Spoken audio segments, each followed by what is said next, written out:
দেখুন, যাই সুপারস্টার তাকে সুপারস্টারই বলতে হবে। কী কারণে ওইখানে আমি আপনি যদি বলে যে সাকিব ভাই সুপারস্টার না, এটা বললে ভুল হবে। এখন বর্তমানে সবাই সাকিব ভাইকে সবাই সুপারস্টার হিসেবে আমরা সবাই জানি, এখন উনি সুপারস্টার হিসেবে সবাই জানি। আর অবশ্যই সবাইকে ভালো বলতে হবে। আর সাকিব ভাই এ জায়গাতে আসতে একদিনে কিন্তু এ জায়গাতে আসতে পারেনি, এই ধাপে ধাপে এত দূরে এসেছে।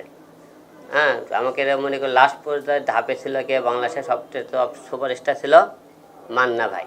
লাস্ট আপনার দেখি ধাপে ধাপে সুপারস্টার ছিল, মনে করেন সালমান চা ছিল, আপনি রাজ্জাক অ্যাঙ্গেল ছিল, সোহেল রানা স্যার ছিল, ফারুক স্যার ছিল, এরা আগে আগে একের থেকে সুপারস্টার সবাই ছিল। এক পর্যায়ে লোকের ধাপ আছে, কিন্তু ধাপে ধাপে কিন্তু একটা সুপারস্টার একটা জায়গা তৈরি হয়। তো লাস্ট সুপারস্টার ছিল বাংলাদেশের মান্না ভাই। মান্না ভাই মারা যাওয়ার পর কিন্তু এখন সুপারস্টারকে সাকিব ভাই। তবে এই জায়গাটা আসতে কিন্তু অনেক কিন্তু পরিশ্রম করে এই জায়গাটা সাকিব ভাই কিন্তু আসতে হয়েছে। তো অবশ্যই মনে করেন আমাকে বাংলাদেশের চলচ্চিত্রটা এখন বর্তমানে সাকিব ভাই কিন্তু আর কি দীর্ঘ এক যুগ ধরে মনে করেন একাই টানে যাচ্ছে। অবশ্যই মনে করেন তাই আছে বলে অনেক কটা হলও কিন্তু অনেক কিছু মনে করেন এখনও বেঁচে আছে। এখন আমরা সবাই এই কথা বলে আমরা হাজারো কেউ শত্রুতামূলক বলুক, কেউ হিংসা করে বলুক যে সাকিব ভাই সুপারস্টার না, এটা বললে ভুল হবে। কিন্তু একাই কিন্তু ইন্ডাস্ট্রি এখন টানে যাচ্ছে। তো অবশ্যই তার সিনেমার মান ভালো, গল্প ভালো বলে হয়তো সবাই এখনও তাকে দেখতেছে। অবশ্যই আমরা চাবো যে সাকিব ভাই যে পর্যায়ে আসতে সামনে আমাদেরকে আরও ভালো কিছু উপহার দেবে। চলচ্চিত্রকে যেহেতু একা ধরে রাখছে, তার কারণে অনেক হল মালিকরাও বেঁচে আছে। আমরা চাবো অনেকে সামনে আরও ভালো কিছু উপহার দেবে। আমার চোখে সেই সুপারস্টার। শাকিব খানের কতটা ছবি দেখা হয়েছে? অবশ্যই যেহেতু আমি বাংলা সিনেমা অবশ্যই ফলো করি, আর আগে থেকে সবটাইমে আমি বাংলা সিনেমা বেশি দেখি। অবশ্যই বেশিরভাগ সিনেমা আমার দেখা। শাকিব খানের কোন সিনেমাটা প্রথম দেখেছিলেন মনে আছে? না, আগে তো মনে করি সাকিব ভাইয়ের সময় বেশিরভাগই তো আপনি মান্না ভাই, আলেক ভাই এদের সাথে সিনেমাগুলো করা আগে।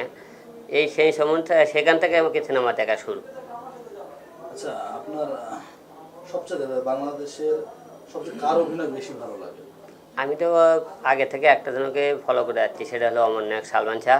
আমি রোমান্টিক আর কি এগুলো দেখতে ভালোবাসি। আমি শুরু থেকে সালমান শাহকে ফলো করে আছি। শাকিব খানের অভিনয় কেমন লাগে? ভালো। আচ্ছা, বাংলাদেশের কোন মডেলকে আপনি আপনার ভাবেন, আইকন ভাবেন? কোন হিরোকে? দেখুন, আমি তো আগে থেকে আপনি একটু আগে বললাম যে সালমান শাহকে আমি আগে থেকে আইকন হিসেবে দেখেছি। ওর সিনেমাগুলো আর কি আমি ওকে ফলো করে এসেছি। বর্তমানে সবাই সাকিব ভাইকে ফলো করতেছে আর কি। আচ্ছা, বাংলাদেশে কোন হিরো সবচেয়ে আপনার কাছে ফেভারিট মনে হয়? হিরোইন হিরোইন আমার চোখে সবাই সুপারস্টার, সবাইকে ফলো করি। কী কারণে?